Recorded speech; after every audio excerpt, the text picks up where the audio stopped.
چاہنا تھا بابا صاحب کا عبدالرحمان یعقوب بابا. ہاں ہاں عبدالرحمان یعقوب بابا صاحب. اس میں انہوں نے 3 باتیں اور دی ہیں جو قادیان کے بارے میں اعتراض ہے. ٹھیک ہے وہ لاؤ نا مجھے دو. یہ ہے. ایک تو یہ اعتراض انہوں نے اٹھایا ہے کہ قادیان کے متعلق انہوں نے بستیوں کی ماں قرار دیا ہے قادیان کو.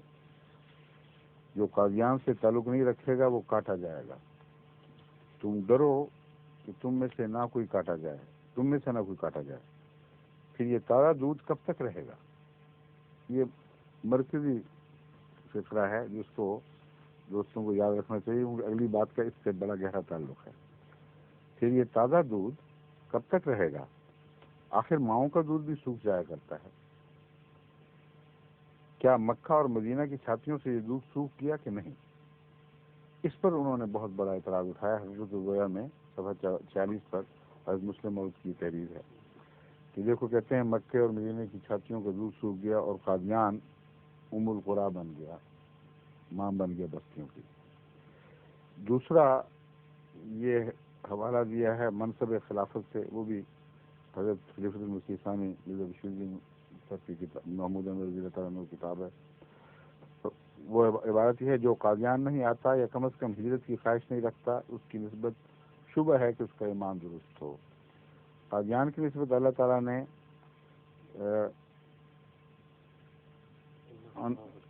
انہو اول خریہ عطا فرمایا. یہ بالکل درست ہے. یہاں مکہ مکرمہ اور مدینہ منورہ والی برکات نازل ہوتی ہیں. حضرت مسیح موعود علیہ السلام بھی فرماتے تھے کہ زمین قادیاں اب محترم ہے، ہجوم خلق سے ارض حرم ہے. قرآن شریف میں 3 شہروں کا ذکر ہے. یہ تیسرا انہوں نے اٹھایا اعتراض، یعنی مکہ، مدینہ اور قادیان کا. یہ حضرت مسیح موعود علیہ السلام کی کشف ہے جس کی طرف اشارہ ہے، اور اس کا جواب تو میں عملاً پہلے ہی دے چکا ہوں کہ کشفی حالت میں کسی جگہ کے متعلق یہ دیکھنا کہ قرآن شریف میں ذکر ہے، اس کو یہ کہہ دینا کہ نعوذ باللہ من ذالک وہ اپنی طرف سے ایک بات بنا کر قادیاں کی قرآن کی طرف بات منسوب کی گئی جو قرآن میں نہیں ہے، یہ ان کا ظلم ہے. مانن ذکر ہوتا ہے اور مانن ذکر کی طرف حضرت مسیح موعود علیہ السلام نے اپنی تفصیلی تحریر میں اشارہ فرمایا ہے کہ کن معنوں میں ذکر ہے. اصل بات یہ ہے کہ جب بھی مسیح کے نزول کی بات ہوتی ہے تو مسیح کی جس جگہ نزول ہوا اس سے کچھ مشابہتیں اس جگہ کی پائی جاتی ہیں جس جگہ اس نے مثال کے طور پر نازل ہونا تھا. مگر یہ لمبی گفتگو ہے. صرف میں یہ بتا دینا چاہتا ہوں کہ یہ تیسرا اعتراض خود ان کی رویا اور کشوف کے حوالے سے بالکل بے بنیاد اور غلط ٹھہرتا ہے.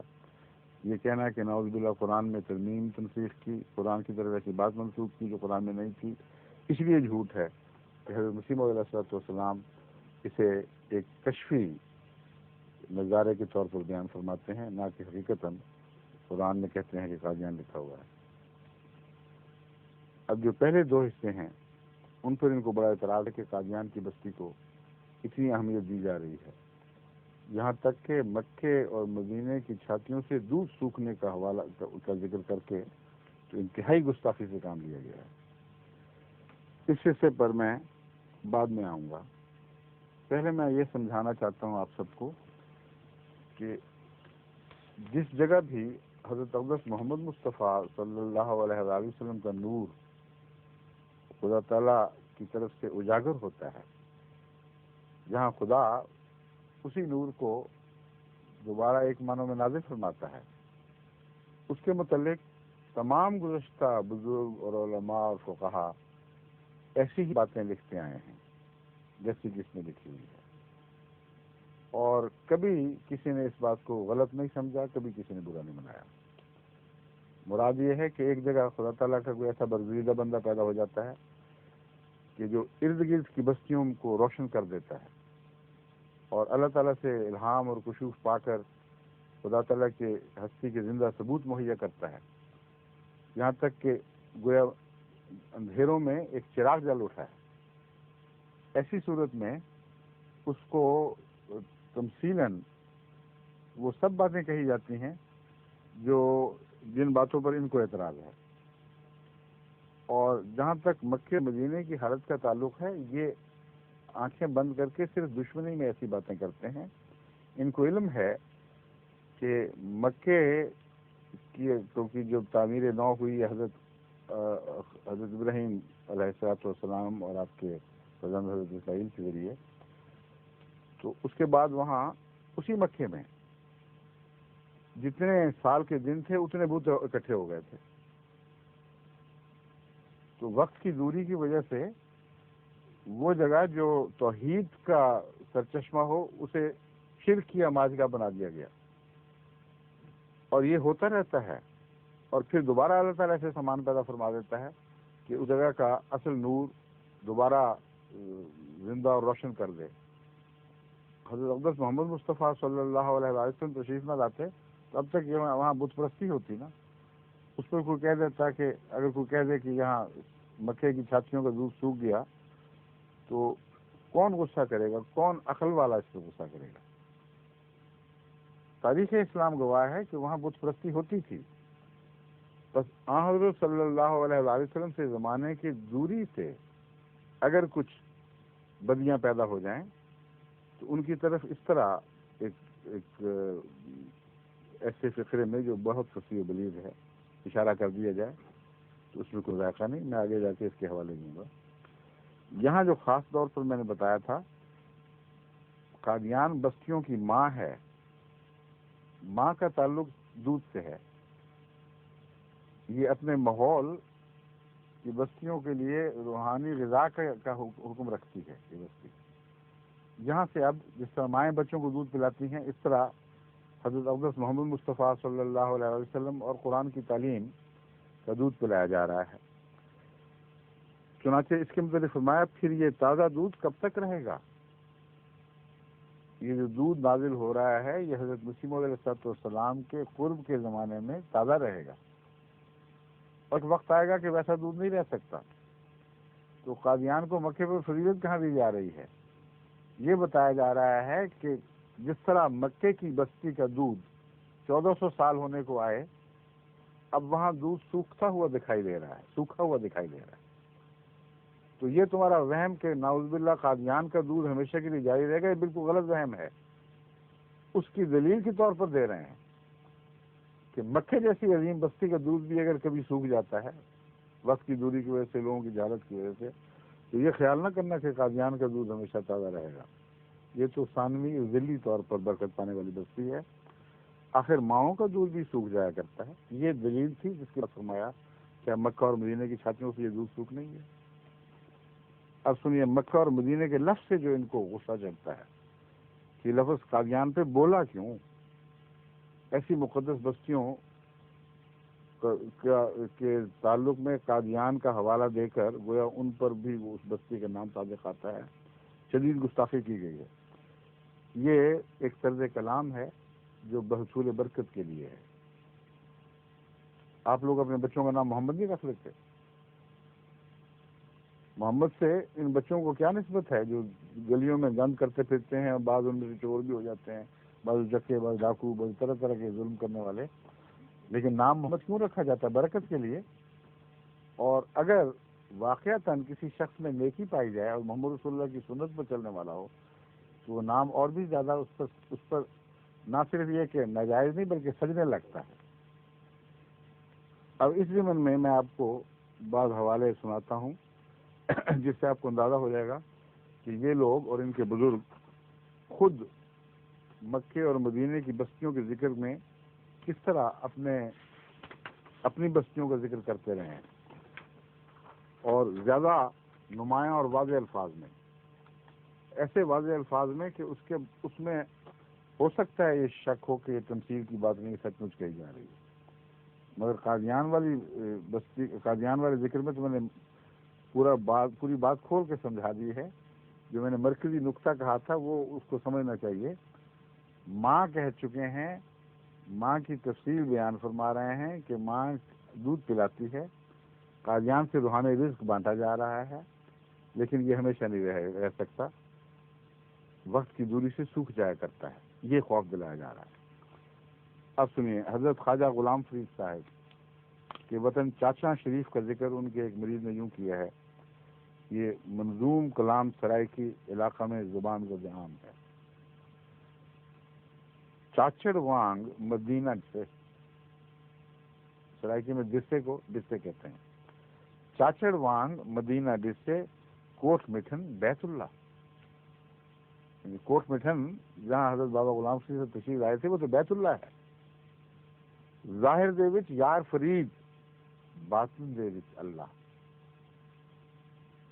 ظاہر میں تمہیں فرید دکھائی دے رہا ہے، فرید ورید کچھ نہیں، اندر سے دیکھو تو اللہ ہی اللہ ہے۔ اب اس پر کیوں غصہ نہیں آتا ان کو؟ محض جھوٹ بولتے ہیں، اختراع کرتے ہیں، جانتے ہیں کہ یہ محاورے نیک لوگوں کی زبان پر جاری ہوتے ہیں اور تمثیلاً کہے جاتے ہیں، اور اس کا کوئی مذاکرہ نہیں اس میں، یہ اس کسی شخص یا کسی بستی کی برکتیں ظاہر کرنے کے لیے ایسی باتیں کی جاتی ہیں، اس میں کوئی غصے کی بات ہی نہیں۔ اب حاجی امداد اللہ صاحب مہاجر مکی ان مولویوں کی ہم بڑی عزت رکھتے ہیں، فرماتے ہیں یہ فقیر جہاں رہے گا وہیں مکہ اور مدینہ اور روزہ ہے۔ اب بتائیے، وہ قادیان کو جہاں ہم مانتے ہیں کہ امام مہدی کا نزول ہوا ہے، جس کا قرآن کریم میں سورہ جمعہ میں ذکر ہے، گویا حضرت محمد مصطفیٰ صلی اللہ علیہ وسلم کی باتت ہوئی، گویا کے معنوں میں، اس جگہ جب ہم سچا مہدی مانتے ہیں تو ہمارا حق ہے کہ ان برکتوں کو اس بستی کی طرف منسوب کریں جو حضرت محمد رسول اللہ کے ذل کے ساتھ وابستہ ہیں، جس نے اپنی ذات کو مٹا دیا، جو آپ کا خادم کل بن کر نکلا، جس نے پوری طرح اتباع سنت کی، اس کا مقام اور ایک عام بزرگ کا مقام زمین آسمان کا فرق ہے۔ پرانے بزرگ لکھ چکے ہیں کہ وہ عام امت کی طرح سے نہیں، نہ سمجھنا اس کو، اس کی تو بات ہی اور ہے۔ اتنا فرق ہے عام امتی اور مہدی موعود کا کہ گویا مشرق و مغرب کا فرق ہو۔ تو جب ہم یقین کرتے ہیں، سچ جانتے ہیں، اور ہمیں یقین ہے 100% ان لوگوں کو نظر نہیں آ رہا آج، مگر کل نظر آ جائے گا، یہی مسیح موعود تھے، یہی مہدی موعود تھے جنہوں نے آنا تھا، ہم ان کے متعلق یہ بات کہیں تو آپ کو کیوں تکلیف پہنچتی ہے؟ حاجی امداد اللہ مہاجر مکی فرمایا کرتے تھے، یہ فقیر جہاں رہے گا وہیں مکہ اور مدینہ اور روضہ ہے۔ خیر الافادات ملفوظات مولانا اشرف علی تھانوی، ناشر ادارہ اسلامیات لاہور، اگست 1982۔ یہ بہت پرانی بات نہیں، ابھی یہ کتاب دوبارہ شائع ہوئی ہے، اسی طرح اس میں حوالہ موجود ہے۔ اب سنیے، ان کے شیخ الہند مولانا محمود الحسن صاحب نے مولوی رشید احمد صاحب گنگوہی کا مرثیہ لکھا۔ شیخ الہند ہیں، یہ کوئی رویا کی بات نہیں۔ وہ مرثیہ لکھتے ہوئے رشید احمد صاحب گنگوہی کا لکھتے ہیں، پھریں تھے، پھریں، یہ ان کی اردو ایسی ہی ہوتی ہے مولویوں کی، پھریں تھے کعبے میں بھی پوچھتے گنگوہ کا رستہ، پھرے مراد ہے کہ ہم کعبے میں بھی گئے کعبہ مگر گنگوہ کا رستہ پوچھتے پھرتے تھے، وہ گنگوہ کہاں ہے؟ کون پوچھتے تھے؟ جو رکھتے اپنے سینوں میں تھے ذوق و شوق عرفانی، یعنی کوئی سطحی بات نہیں تھی، جو اپنے سینوں میں سچا عرفان اور ذوق و شوق رکھتے تھے، وہ کعبے میں بھی گنگوہ کا رستہ پوچھتے پھرتے تھے۔ تمہاری تربت انور کو دے کر طور سے تشبیہ کہوں میں بار بار ارے نہیں، میری دیکھی بھی ناگانی، کہ تمہاری تربت انور کو طور سے تشبیہ دے کر میں بار بار کہتا ہوں ارے نہیں، ارے نہیں، ارے نہیں۔ حضرت موسیٰ نے خدا سے کہا تھا، خدا کے حضور عرض کیا تھا کہ اے اللہ مجھے دکھا دے اپنا چہرہ، تو میں کہتا ہوں میں تمہاری تربت کو طور سے تشبیہ دے کر کہتا ہوں ارے نہیں، ارے نہیں، اے خدا مجھے اپنا چہرہ دکھا دے۔ کہتے ہیں میری نادانی، یہ مانتے ہیں، میں کہتا یہی ہوں، کہ نادانی ہو جو مرضی کہہ لو، کہتا میں یہی ہوں۔ کوئی غصہ نہیں آتا اس پر، کوئی فساد نہیں ہوتے۔ علامہ اقبال نے گوتم کا جو وطن ہے، جاپان کا حرم ہے، عیسیٰ کے عاشقوں کا چھوٹا یروشلم ہے، اس قسم کے ہندوستان کے متعلق فکرے لکھے ہیں، تو معمولی روزمرہ کی باتیں ہیں۔ اب سنیے حضرت بابا فرید الدین گن شکر، ان کے لیے حضرت تو میں نے کہا ہے لفظ حضور لکھا ہوا ہے، حضور بابا فرید الدین گن شکر مسعود المسلمین، یہ کیا نام ہے، یہ کچھ بیٹے ہوئے حرف آ دیتے ہیں ان کو پتہ ہے، عالمین ہے یا مسلمین ہے؟ ہاں عالمین ہے شاید، ہاں۔ مسعود العالمین نے فرمایا کہ درویش کو 70,000 مقامات طے کرنے پڑتے ہیں، ان سے پہلے ہی مقام پر درویش کے لیے یہ کیفیت پیدا ہو جاتی ہے کہ وہ ہر روز 5 وقت کی نماز عرش معلیٰ کے گرد کھڑے ہو کر ساکنان عرش کے ہمراہ ادا کرتا ہے۔ 70,000 مراتب اس کے اوپر ہیں، اس سے پہلے مرتبے میں جہاں وہ ان 70,000 میں سے پہلے مرتبے میں داخل ہوتا ہے، روزانہ 5 وقت نماز عرش معلیٰ کے گرد کھڑے ہو کر ساکنان عرش کے ہمراہ ادا کرتا ہے، اور جب وہاں سے درویش واپس آتا ہے تو ہر وقت اپنے آپ کو خانہ کعبہ دیکھتا ہے، اور درویش جب وہاں واپس آتا ہے تو تمام جہان کو اپنی انگلیوں کے درمیان دیکھتا ہے۔ وہاں واپس آتا ہے اس سے کیا مراد ہے؟ وہاں سے شاید مراد ہوگی، جب وہاں واپس آتا ہے تو تمام جہان کو اپنی انگلیوں کے درمیان دیکھتا ہے۔ انوار صابری صفحہ 118۔ اب حضرت خواجہ نظام الدین اولیاء محبوب الہی فرماتے ہیں، اب ہندوستان میں ان کا مزاج جو ہے وہ اتنا مقدس بنا دیا گیا ہے کہ روزانہ اس کی پرستش ہوتی ہے۔ وہاں تو ایسا تقریر منظر ہے کہ میں اس دفعہ دلی گیا تھا تو اس وجہ سے میں وہاں جا نہیں سکا کہ ہزارہا آدمی وہاں سجدہ ریز ہے ان کے مزار کے سامنے۔ تو یہ ہوتا ہے چھاتیوں کو دودھ سوکھنا۔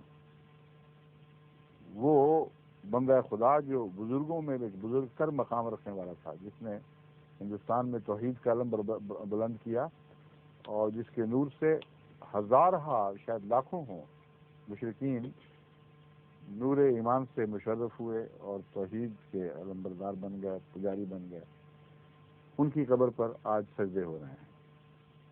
وہ بھی کسی کو دکھائی نہیں دیتے، سب کی آنکھیں بند ہیں۔ وہ لکھتے ہیں، مجھے ایک مرتبہ حج خانہ کعبہ کا بڑا شوق ہوا۔ میں نے حج کے لیے جانے سے پہلے ارادہ کیا کہ ایک بار پاک پٹن شریف حاضری لے لوں۔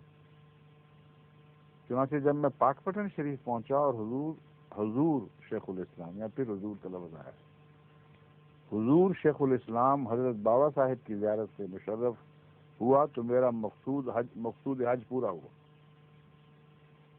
اب یہاں یہ اس زمانے میں ہے جب مسلمانوں میں عام طور پر اس حد تک سچائی پائی جاتی تھی کہ ان باتوں کے معنی پر نظر رکھتے تھے، لفظوں پر نہیں جاتے تھے۔ اور ایک یہ بھی شکر کی بات ہے کہ وہاں پاکستان کی عدلیہ نہیں تھی، ورنہ پاک پٹن کہتے ہیں جب میں حضور شیخ الاسلام کے دربار میں پہنچا ہوں وہاں حضور لفظ لکھا ہوا ہے، تو ورنہ ان پر تو مقدمہ چل جانا تھا۔ حضرت سلطان المشائخ خواجہ نظام الدین اولیاء پر 295 کا مقدمہ چلتا ہے ان پر، آپ نے حضور کہہ دیا ہے اس لیے وہ رسول اللہ صلی اللہ علیہ وسلم کی گستاخی کر گئے ہیں، تو اس کی سزا موت کے سوا کوئی نہیں۔ کیا ہو رہا ہے پاکستان کو سمجھ نہیں آتی، اللہ ان کو عقل دے۔ عوام آج کو پتہ نہیں لگ رہا کہ یہ کیوں یہ لوگوں کو پاگل بنا رہے ہیں، یا خود اندھے ہیں، یہ نہیں سمجھ آتی کیا قصہ ہے۔ لیکن حد ہی ہو گئی ہے، ایسے لفظ اب دل نہیں چاہتا سخت بولنے کو، میں مجبور ہوں، کہیں غلطی سے کو منہ سے غلطی لفظ سخت نکل جائے تو بے اختیاری کی بات ہے۔ حرکتیں یہ ہیں ان کی، کہتے ہیں حضور کہہ دیا ان پہ 295 کا مقدمہ دائر کرو۔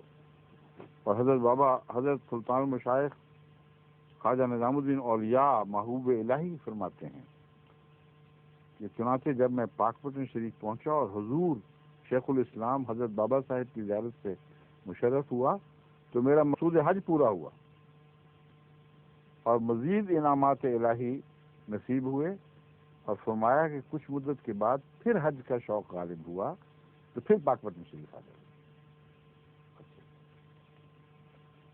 حضرت سردار عبداللطیف صاحب شہید کے اوپر یہ بڑے اعتراض کرتے ہیں اور کہتے ہیں کہ دیکھو جی حج کرنے جا رہے تھے، قادیان یہ رہ گیا اور وہیں گویا کہ ان کے لیے حج کا ثواب مل گیا ان کو۔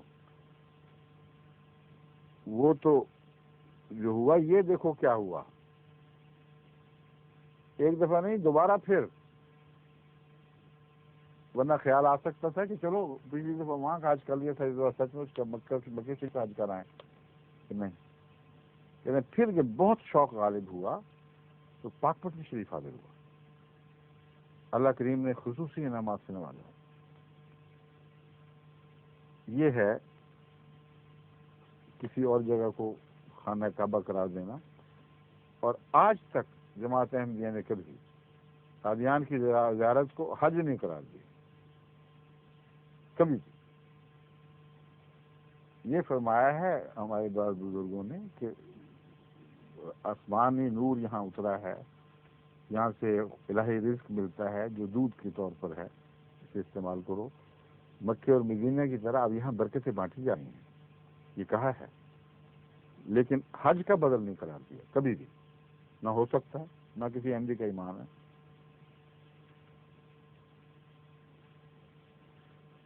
کہتے ہیں اس پر حضور سلطان، پھر حضور دوبارہ لکھا، حضور سلطان المشائخ نے جب میرے سے یہ سنا کہ میں پھر دوبارہ حج کرنے آپ ہی کی خدمت میں حاضر ہوں، آپ دیدہ ہو کر زبان مبارک سے فرمایا، آ راہ بسوئے کعبہ برو ویں بسوئے دوست، کہ وہ راہ جو حج کے لیے جا رہی ہے دوسری طرف، وہ تو کعبہ کی طرف جا رہی ہے، یہ راہ جو تم نے اختیار، یہ دوست یعنی اللہ کی طرف جاتی ہے۔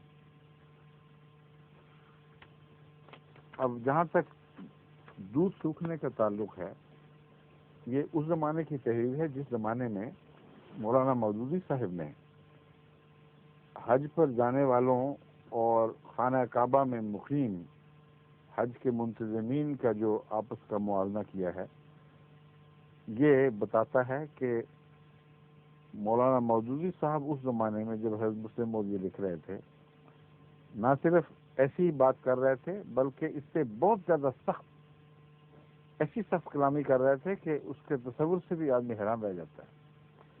اس کا سوال جواب کا یہ جو مجالس ہیں، اس کا عربی میں بھی ترجمہ ہونا چاہیے نا، آج نہیں ہو رہا ہے، لیکن آئندہ ہو تو ضرور کروائیں دوسری زبانوں کے ساتھ۔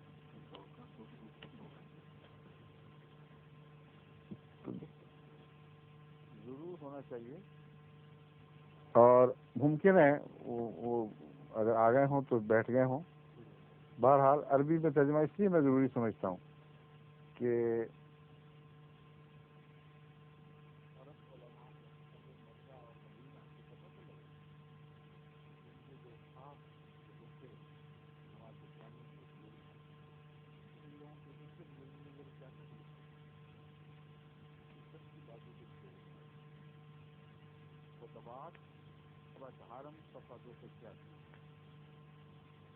وہ سرزمین جہاں سے کبھی اسلام کا نور تمام عالم میں پھیلا تھا، آج اسی جاہلیت کے قریب پہنچ گئی ہے جس میں وہ اسلام سے پہلے مبتلا تھی۔ وہ سرزمین جہاں سے کبھی اسلام کا نور تمام عالم میں پھیلا تھا، آج اسی جاہلیت کے قریب پہنچ گئی ہے جس میں وہ اسلام سے پہلے مبتلا تھی۔ اب نہ وہاں اسلام کا علم ہے، نہ اسلامی اخلاق ہیں، نہ اسلامی زندگی ہے، نہ اسلامی اخلاق ہیں، نہ اسلام کا علم ہے، نہ اسلامی اخلاق ہیں، نہ اسلامی زندگی ہے۔ یہ تیل کی دولت نے جو عرب کی سرزمین پر حملہ کیا ہے، اس سے پہلے کی بات ہے۔ اس زمانے میں خانہ کعبہ میں آنے والے کی دولت ہی ان لوگوں کے لیے، بیچاروں کے لیے گزارے کا سبب بنا کرتی تھی، اور یہ ان کی مجبوری بھی تھی، اور ایک ایسی چیز تھی جو خدا تعالیٰ انعام کے طور پر ذکر فرماتا ہے، اس پر ہنسنے کا کوئی موقع نہیں ہے، یہ گستاخی ہے۔ کیونکہ قرآن کریم میں اللہ تعالیٰ فرماتا ہے، وہ میں بتاتا ہوں،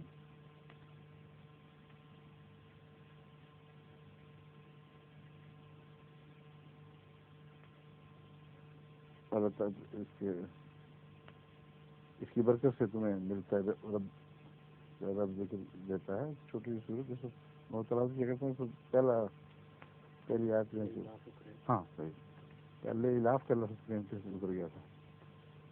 اعوذ باللہ من الشیطان الرجیم. لإیلاف قریش ایلافہم رحلۃ الشتاء والصیف فلیعبدوا رب هذا البیت الذی اطعمہم من جوع وآمنہم من خوف. تو قرآن تو اس مضمون کی توصیف فرماتا ہے کہ یہ بستی ان لوگوں کے رزق کا موجب اللہ تعالیٰ کی طرف سے بنائی گئی ہے اور ان کو خدا کا شکر کرنا چاہیے کہ یہ قریش وہی لوگ جو اس بستی کے مالک ہیں. یہ قریش اس بستی کا فیض کھا رہے ہیں. اگر یہاں خانہ کعبہ نہ ہوتا تو یہ لوگ بھوکے مر جاتے. تو جب اللہ کی طرف سے بطور انعام اور بطور فیض خانہ کعبہ کے ساتھ ان کے دنیاوی مسالے لگا دیے گئے ہیں تو کسی کو اس پر ہنسنے یا مذاق اڑانے کی کوئی ضرورت نہیں، نہ جائز ہے اس کے لیے. مگر کچھ اور باتیں اس سے زائد جو ہو گئی تھیں، کچھ دھوکہ دہی، کچھ شرارتیں، کچھ دنیا داریاں، اس پر بشک مولانا جو مرضی کہیں، مگر جو کچھ انہوں نے کہا ہے میں اب ان کی زبان میں آپ کے سامنے رکھتا ہوں بغیر کسی مزید تبصرے کے. وہ کہتے ہیں نہ وہاں اسلام کا علم ہے، نہ اسلامی اخلاق ہے، نہ اسلامی. ہاں ایک تبصرہ کرنا تھا، نہ اسلامی زندگی ہے. تیل سے پہلے جو حالات تھے یہ ان کا ذکر ہے، اور مورخین لکھتے ہیں کہ تیل کی یلغار سے پہلے وہاں علم بھی تھا، اخلاق بھی تھے اور اسلامی زندگی بھی تھی. ایک طرف سے تیل کا سیلاب آیا ہے اور دوسری طرف سے محلوں کے دروازوں سے تمام علم، تمام روحانیت، تمام اخلاق اس طرح بہہ کر نکل گیا کہ پھر دوبارہ کبھی یہاں واپس نہیں آئیں گے. یہ ان مورخین کا تبصرہ ہے جنہوں نے غیر جانبدارانہ نظر ڈال کر تیل کی دولت سے پہلے کا نقشہ کھینچا اور بات کا. اور امر واقعہ یہ ہے کہ عبدالعزیز جیسے خدا ترس لوگ بہت کم آتے ہیں کسی ملک کو نصیب ہوتے ہیں. وہ نیک، سادہ دل، پاک سیرت انسان تھے اور انہی کی برکتیں ہیں، انہی کا فیض ہے جو اب ان کی نسلیں کھا رہی ہیں. مگر مولانا مودودی اس زمانے کے بزرگوں کے اندر یہ باتیں دیکھ رہے تھے جو اب بیان کی جا رہی ہیں. کہتے ہیں اب نہ وہاں اسلام کا علم ہے، نہ اسلامی اخلاق ہے، نہ اسلامی زندگی. اور جب دنیا کو معلوم ہو چکا ہے کہ یہ سب چیزیں اب نہیں رہیں، پہلے تھیں، اب مودودی وہاں پہنچتے ہیں اسلامی علم حاصل کرنے کے لیے، اسلامی اخلاق سیکھنے کے لیے. اور اسلامی زندگی کس ذریعے سے حاصل کرتے ہیں؟ تیل کے ڈالر سے. جیسے مکھیاں گڑ کے گرد اکٹھی ہو جاتی ہیں، وہی کیفیت ہے. مولوی وہاں پہنچتے ہیں جن کو پہلے جن کے متعلق وہ سخت غلامی کیا کرتے تھے، لوگوں کو کہا کرتے تھے کہ وہابی سے پکا کافر ہو ہی نہیں سکتا. احمدیت کا نام لے کر مقابلہ کر کے کہتے تھے کہ وہابی زیادہ سخت کافر ہے بنسبت احمدی کے. اب وہاں تیل کی ضرورت نکلائی ہے، اس لیے وہاں دوڑ رہے ہیں. سب کفر اسلام بن گیا، سب جہالت جو تھی وہ علم بن گیا. لوگ دور دور سے بڑی گہری عقیدتیں لیے ہوئے حرم پاک کا سفر کرتے ہیں، مگر اس علاقے میں پہنچ کر جب ہر طرف ان کو جہالت، گندگی، طمع، بے حیائی، دنیا پرستی، بد اخلاقی، بد انتظامی. اب بتائیں وہ چھاتیوں کا دودھ سوکھنا ان کو بہت تکلیف دے رہا ہے، حالانکہ وہاں وضاحت موجود ہے کن معنوں میں دودھ سوکھا ہے. دیر ہو چکی ہے اور قومیں بدنصیبی سے ان برکتوں کے رنگ بدل دیا کرتی ہیں. جیسا کہ قرآن کریم نے خود یہ اصول بیان فرمایا ہے کہ ان اللہ لا یغیر ما بقوم حتی یغیروا ما بانفسہم. اللہ نے جو نعمتیں اتاری ہیں خود نہیں بدلا کرتا، لوگ بدل دیتے ہیں. ان معنوں میں حضرت مسلم نے لکھا، اس پر ان کو بہت غصہ آیا ہے. اور مودودی صاحب نے جو لکھا یہ سن لیجیے. کہتے ہیں جب وہ لوگ حج کرنے کی نیت سے جاتے ہیں، بڑی عقیدتیں لیے ہوئے حرم پاک کا سفر کرتے ہیں، اس علاقے میں پہنچ کر ہر طرف ان کو جہالت، گندگی، طمع، بے حیائی، دنیا پرستی، بد اخلاقی، بد انتظامی اور عام باشندوں کی ہر طرح گری ہوئی حالت نظر آتی ہے، تو ان کی توقعات کا سارا طلسم پاش پاش ہو چلا جاتا ہے، حتیٰ کہ بہت سے لوگ حج کر کے اپنے ایمان بڑھانے کی بجائے اور الٹا کچھ کھو آتے ہیں۔ یہ تحریر ہے مولانا مودودی صاحب کی حج اور مکے سے متعلق۔ اس پر وہ ایک فارسی کا شعر یاد آ گیا کہ حاجی کی ز مکے و مینا برگشتے، ماری شده بود و اژدها برگشتے، کہ حاجی کے ز مکے و مینا برگشتے ماری شده بود، سانپ کا بچہ تھا، سپولیا تھا، اژدہا برگشتے، وہ اژدہا بن کے واپس لوٹا ہے،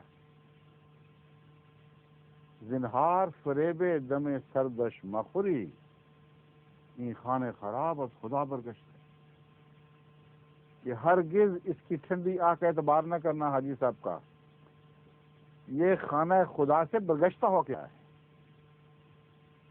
تو مولانا صاحب بھی فرما رہے ہیں اسی شعر کو اپنی بھونڈی زبان میں نسبتاً، اس نے تو ایک لطیف انداز میں کلام کیا ہے اور یہ بتایا ہے کہ برگشتہ خدا سے ہو کر لوٹنا اور خدا کو چھوڑ کر لوٹنا دونوں معنوں میں آتا ہے، یہ دراصل دونوں دوسرے معنوں میں خدا سے ہو کے آیا ہے۔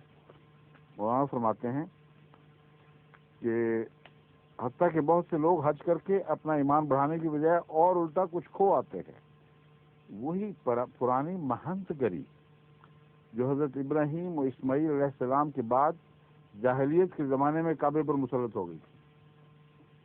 وہی بات میں کہہ رہا تھا کہ وقت کے گزرنے سے بستیوں کی ذات میں تو کوئی ایسی بات نہیں ہوتی، جب تک نیک پاک باز لوگ وہاں نہ رہیں خدا کی برکتیں وہاں سے جاری نہیں ہوتی، ورنہ ان بتوں سے بھی پھر فیض جاری ہونا چاہیے تھا، جن کا ذکر خود مولانا فرما رہے ہیں۔ اور جسے رسول اللہ صلی اللہ علیہ وسلم نے آ کر ختم کیا تھا، اب پھر تازہ ہو گئی ہے وہ ساری جہالت۔ کہاں ساتھیوں کا دودھ سوکھنا وقت کے لحاظ سے، کہاں یہ خوفناک منظر کشی۔ پھر فرماتے ہیں حرم کعبہ کے منتظم پھر اسی طرح مہانت بن کر بیٹھ گئے ہیں، خدا کا گھر ان کے لیے جائیداد اور حج ان کے لیے تجارت بن گیا ہے۔ حج کرنے والوں کو وہ اپنا اسامی سمجھتے ہیں، مختلف ملکوں میں بڑی بڑی تنخواہیں پانے والے ایجنٹ مقرر ہیں تاکہ اسامیوں کو گھیر گھیر کر بھیجیں۔ ہر سال اجمیر کے خادموں کی طرح ایک لشکر کا لشکر دلالوں اور سفری ایجنٹوں کا مکے سے نکلتا ہے تاکہ دنیا بھر کے ملکوں سے اسامیوں کو گھیر لائے۔ قرآن کی آیتیں اور حدیث کے احکام لوگوں کو سنا سنا کر حج پر آمادہ کیا جاتا ہے، نہ اس لیے کہ انہیں خدا کا عائد کیا ہوا فرض یاد دلایا جائے، بلکہ صرف اس لیے کہ ان احکام کو سن کر یہ لوگ حج کو نکلیں تو آمدنی کا دروازہ کھلے۔ وہ اللہ اور اس کے رسول نے یہ سارا کاروبار انہی مہنتوں اور ان کے دلالوں کی پرورش کے لیے پھیلایا تھا۔ یہ حصہ تو ہے، یہ تو درست ان کا ناجائز، بالکل ناجائز ہے۔ خدا تعالیٰ نے مکے کے ساتھ ان لوگوں کا رزق وابستہ فرمایا ہے، اس کو اس طرح اسی ظالمانہ زبان سے اس کو رد کر کے یہ سمجھنا کہ یہ گناہ اور بے حیائی ہے، جو رزق خدا نے وابستہ کیا ہے اس کو استعمال کیوں کرتے ہو، یہ تو غلط کہہ رہے ہیں۔ ہاں، دلال بھیجنا جائز نہیں ہے۔ پھر جب اس فرض کو ادا کرنے کے لیے آدمی گھر سے نکلتا ہے تو سفر شروع کرنے سے لے کر واپسی تک ہر جگہ اس کو مذہبی مزدوروں اور دینی تاجروں سے سابقہ پیش آتا ہے۔ معلم، مطوف، وکیل، کلید بردار کعبہ اور خود حکومت حجاز سب اس تجارت میں حصے دار۔ حج کے سارے مناسک معاوضہ لے کر ادا کرائے جاتے ہیں، یہ بھی سبب بھی ہوتا ہے۔ ایک مسلمان کے لیے خانہ کعبہ کا دروازہ تک فیس کے بغیر نہیں کھل سکتا۔ نعوذ باللہ من ذالک، یہ بنارس اور ہردوار کے پنڈتوں کی سی حالت اس دین کے نام نہاد خدمت گزاروں اور مرکزی عبادت گاہ کے مجاوروں نے اختیار کر رکھی ہے۔ کیا مثال ہے کون سے پنڈت؟ ذرا غور سے سن لیں، ہردوار کے پنڈت، بنارس اور ہردوار کے پنڈتوں کی تھی حالت جہاں خالصتاً بت پرستی ہوتی ہے۔ کہتے ہیں جس نے مہنت گری کے کاروبار کی جڑ کاٹ دی تھی، اس عمارت اس جگہ سے وابستہ مسالے جس نے ایک زمانے میں مہنت گری کی جڑ کاٹی تھی، وہ مہنت گری اب دوبارہ بڑے زور کے ساتھ وہاں قائم کر دی گئی ہے۔ آگے ہے، بھلا جہاں عبادت آنے کا کام مزدوری اور تجارت بن گیا ہو، جہاں عبادت گاہوں کو ذریعہ آمدنی بنا لیا گیا ہو، جہاں احکام الہی کو اس غرض کے لیے استعمال کیا جاتا ہو کہ خدا کا حکم جن کو لوگ فرض بجا لانے کے لیے مجبور ہوں، اور اس طاقت کے بل پر ان کی جیبوں سے روپیہ گھسیٹا جائے، جہاں آدمی کو عبادت کا ہر رکن ادا کرنے کے لیے معاوضہ دینا پڑتا ہو، اور دینی سعادت ایک طرح سے خرید و فروخت کی جنس بن گئی ہو، ایسی جگہ عبادت کی روح باقی کہاں رہ سکتی ہے؟ کس طرح آپ امید کر سکتے ہیں کہ حج کرنے والوں اور حج کرانے والوں کو اس عبادت کی حقیقی روحانی فائدے حاصل ہوں گے، جبکہ یہ سارا کام سوداگری اور دوسری طرف خریداری کی ذہنیت سے ہو رہا ہو؟ اب دودھ سوکھنا کس کو کہتے ہیں بتائیے؟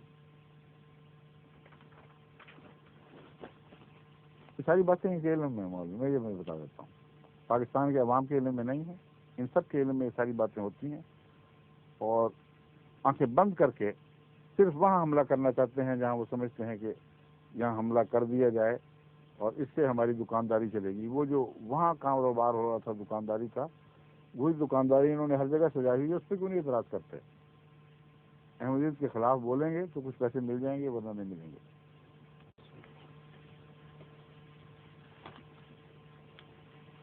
ایک بڑی سخت عبارت کا ایک ٹکڑا کاٹ کر یہ بیان کرتے ہیں، جس سے لگتا ہے کہ مسلمان جو عامت الناس ہیں جن کو علم نہیں ہے، ان میں ایک حقیقتاً ایک جوش پیدا ہوتا ہوگا کہ نعوذ باللہ من ذالک، رسول کریم صلی اللہ علیہ وسلم ایسی سخت زبان استعمال کی گئی ہے، اس لیے جائز ہے کہ مرزا صاحب کو سب مریضوں کو تحقیق کر دیا جائے اور کاٹ کر پھینک دیا جائے، کیونکہ یہ لفظ تو ناقابل برداشت ہیں۔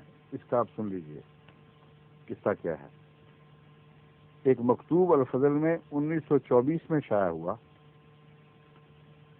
اس میں حضرت مسیح موعود علیہ السلام ایک فتویٰ پوچھا گیا تھا، اس کو ایک جواب لکھ رہے ہیں کہ توہمات میں نہ پڑھو، توہمات میں پڑھنا ایک شیطانی کام ہے۔ حضرت اقدس محمد مصطفیٰ صلی اللہ علیہ وسلم کا یہ طریق نہیں تھا کہ توہمات کی بنا پر چیزوں کو ترک کرتے۔ اس ضمن میں فکرہ جو انہوں نے لیا ہے وہ یہ ہے، حضرت صلی اللہ علیہ وسلم اور آپ کے صحابہ عیسائیوں کے ہاتھ کا پنیر کھا لیتے تھے، حالانکہ مشہور تھا کہ سور کی چربی اس میں پڑتی تھی۔ اب مشہور تھا لیکن پڑتی ہے کہ نہیں یہ کہیں نہیں لکھا کہ نعوذ باللہ من ذالک پڑتی تھی۔ عامت الناس میں ایک بات مشہور تھی، جس طرح انگریزوں کے وقت میں مشہور کر دیا گیا تھا کہ یہ جو کارتوس ہیں ان کے اوپر جو جھلی لگائی گئی ہے اس میں گائے کی چربی ہے، تاکہ اس سے ہندوستان میں ایک بغاوت کی تحریک اٹھے۔ تو یہ باتیں مشہور ہوتی ہیں۔ سوال یہ ہے کہ کیا یہ بات حضرت مسیح موعود علیہ السلام نے اپنی طرف سے بیان فرمائی ہے یا کوئی اس کی سند ہے؟ یہ دیکھنا چاہیے، اور وہ سند ان کی کتابوں میں موجود ہے، وہ چھپا کے بیٹھ جاتے ہیں۔ اس کو کون تقویٰ اور دیانتداری کہتا ہے؟ اور سنیے سند، زرقانی شرح المواہب مواہب الدنیا جلد 4 صفحہ 335 پر یہ حدیث درج ہے۔ عن ابن عباس، یہ وقت تھوڑا رہ گیا کرتے ہیں۔ عن ابن عباس ان النبی صلی اللہ علیہ وسلم لما فتح مکہ را جبنة قال ما هذا؟ فقالوا طعام يصنع بأرض العجم، فقال ضعوا فيه السكين وكلوا۔ وروى احمد والبهقي عنه اوتی النبی صلی اللہ علیہ وسلم بجبنۃ غزوۃ تبوک فقال این صنعت هذه قالوا بفارس ونحن نرى أن يجل فيها ميتة فقال صلى الله عليه وسلم أطعموا وفي رواية ضعوا فيها السكين واذكروا السكين لفظ ہے ضعوا فيها السكين سکین تو نہیں ہے ضعوا فيها السكين واذكروا اسم الله تعالى وكلوا قال الخطابي اباہ صلی اللہ علیہ وسلم ظاہر الحال ولم یمتنع من اکلہ ذوالقانی۔ حضرت ابن عباس کا ترجمہ یہ ہے، حضرت ابن عباس سے مروی ہے کہ جب حضرت اقدس محمد رسول اللہ صلی اللہ علیہ وسلم حضرت صلی اللہ علیہ وسلم نے مکہ فتح کیا تو آپ نے پریز دیکھ کر فرمایا یہ کیا ہے؟ صحابہ نے کہا یہ کھانا ہے جو اجمی علاقے میں تیار کیا جاتا ہے۔ حضور نے فرمایا اس میں چھری رکھو اور اسے کھاؤ، یعنی چھری سے کاٹ کر کھاؤ۔ احمد اور بہقی نے ابن عباس سے روایت کی ہے کہ نبی صلی اللہ علیہ وسلم کی خدمت میں غزوہ تبوک میں پنیر پیش کیا گیا، یعنی اس روایت کا ایک دوسرے رنگ میں یوں بیان اس روایت کو کیا گیا۔ تو آپ نے پوچھا یہ کہاں تیار ہوا ہے؟ صحابہ نے کہا فارس میں، اور ہمارا خیال یہ ہے کہ اس میں مردار ڈالا جاتا ہے، یعنی مردار کی چربی۔ حضور نے فرمایا کھاؤ، اور ایک روایت میں ہے کہ فرمایا اس میں چھری رکھو اور اللہ کا نام لے کر کھاؤ۔ اب یہ روایتیں بہقی وغیرہ پرانی کتب حدیث میں موجود ہیں، نہ صرف یہ کہ موجود ہیں بلکہ مسئلے کے وقت فتویٰ پوچھتے وقت ان کا حوالہ دیا جاتا ہے۔ بس حضرت اقدس مسیح موعود علیہ الصلوۃ والسلام نے اگر ایک فتویٰ پوچھنے والے کو اس حدیث کا حوالہ دیا تو تم لوگوں کو کیا اعتراض ہے؟ تمہارے بزرگ جب بھی ایسے فتوے دیتے تھے ان کا حوالہ دیا کرتے تھے، قطعی طور پر ثابت شدہ بات ہے۔ چنانچہ میں اب آپ کے سامنے ایک روایت رکھتا ہوں۔ حضرت شیخ زین الدین بن عبدالعزیز اپنی کتاب فتح المعین شرح قراءۃ العین میں زیر عنوان باب الصلاۃ زیر قاعدہ مہمہ مطبوعہ مصر مؤلفہ 982 عیسوی میں لکھتے ہیں وجوخ اشتہر عملہ بلحم الخنزیر وجبن شامی اشتہر عملہ بانفحۃ الخنزیر وقد جاءہ صلی اللہ علیہ وسلم جبنۃ من عندہم ولم یسأل عن ذلک ذکرہ شیخنا فی المنہاج۔ اس حدیث کو سند بنا کر بطور سند تسلیم کر کے خان احمد شاہ صاحب قائم مقام ایکسٹرا اسسٹنٹ کمشنر ہوشیارپور نے 1875 میں رسالہ اظہار الحق دربارہ جواز طعام اہل کتاب کے نام سے ایک فتویٰ شائع کیا ہے۔ اس رسالے میں مولوی نذیر حسین صاحب جو شیخ الکل کہلاتے ہیں، سارے ہندوستان کے مولوی جانتے ان کی عزت کرتے ہیں، وغیرہ علماء کی مہریں موجود ہیں۔ اس فتوے پر مولوی نذیر حسین صاحب کی بھی مہر ہے اور دوسرے علماء کی بھی مہریں ہیں، اور اس کے چھپانے میں مولوی نذیر حسین صاحب دہلوی نے بڑی کوشش فرمائی۔ اس فتوی مہری کو مولوی عطا محمد صاحب نے مندرجہ کتاب اظہار الحق مطبوعہ تاریخ ہند لاہور کے صفحہ 17-18 پر قرۃ العین ہے یا قراءۃ العین ہے، قرۃ العین ہونا چاہیے کیونکہ آنکھ کی ٹھنڈک مراد ہوگی، 17-18 پر قرۃ العین کی شرح فتح المبین کی عربی عبارت مندرجہ بالا درج کرنے کے بعد اس کا ترجمہ یوں کیا ہے۔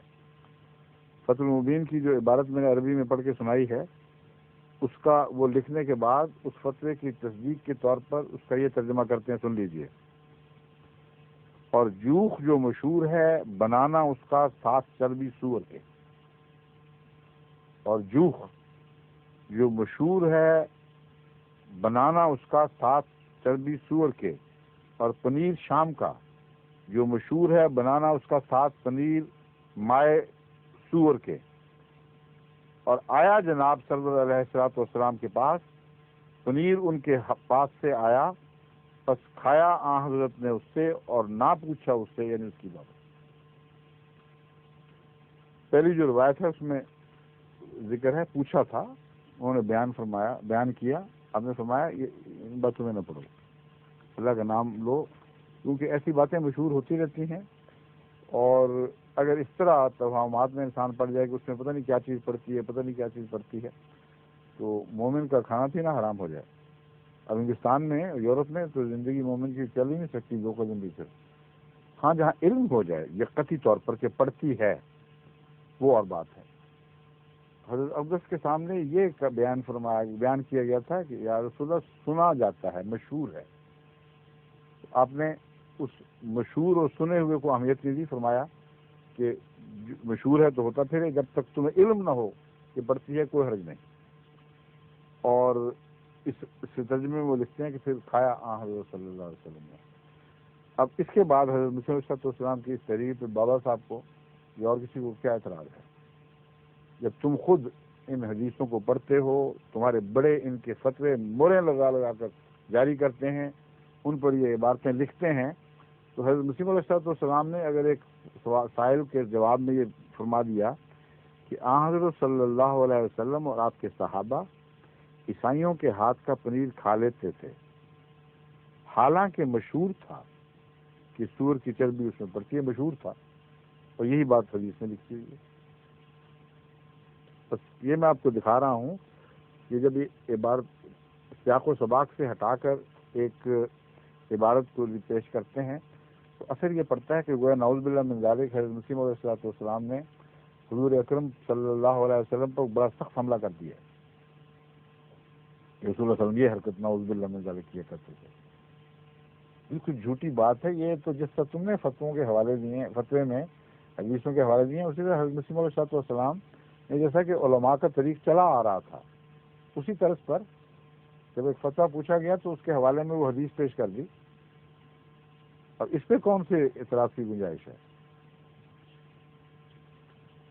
مگر بہرحال جب دل میں بغض اور اناج ہو تو پھر ہر چیز پر جہاں بھی انسان کی نظر پڑے انسان کوشش کرتا ہے کہ کسی طرح اعتراض کرے۔ ان کی مثال تو اسی طرح ہے جیسے ہر ایک دفعہ حضرت علی رضی اللہ تعالیٰ عنہ اور آپ کے ساتھ کچھ صحابہ جا رہے تھے تو رستے میں ایک مرا ہوا گدھا دیکھا جس کا پیٹ پھولا ہوا، ٹانگیں اوپر اٹھی ہوئی، اکڑی ہوئی، اور نہایت ہی بھیانک منظر تھا۔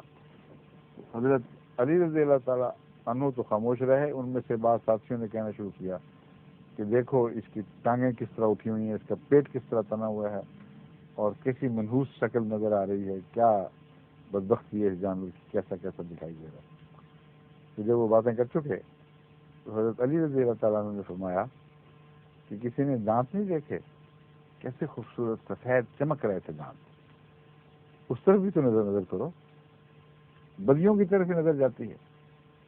بہت ہی گہرا سبق دیا ہے اپنے ساتھیوں کو کہ ہر چیز میں بدیاں بھی ہوتی ہیں، اچھی باتیں بھی ہوتی ہیں، جیسے کہ ایک عرب شاعر نے کہا ہے وَعَيْنُ الرَّضَا عَنْ كُلِّ عَيْبٍ قَلِيلَةٌ كَمَا أَنَّ عَيْنَ السُّخْطِ تُبْدِي الْمَسَاوِيَ، کہ رضا کی آنکھ جو ہے وہ ہر برائی کو چھوڑ دیتی ہے، اس پر نظر ہی نہیں کرتی، جیسا کہ حضرت علی رضی اللہ تعالیٰ عنہ رضا کی آنکھوں سے چیزیں دیکھا کرتے تھے۔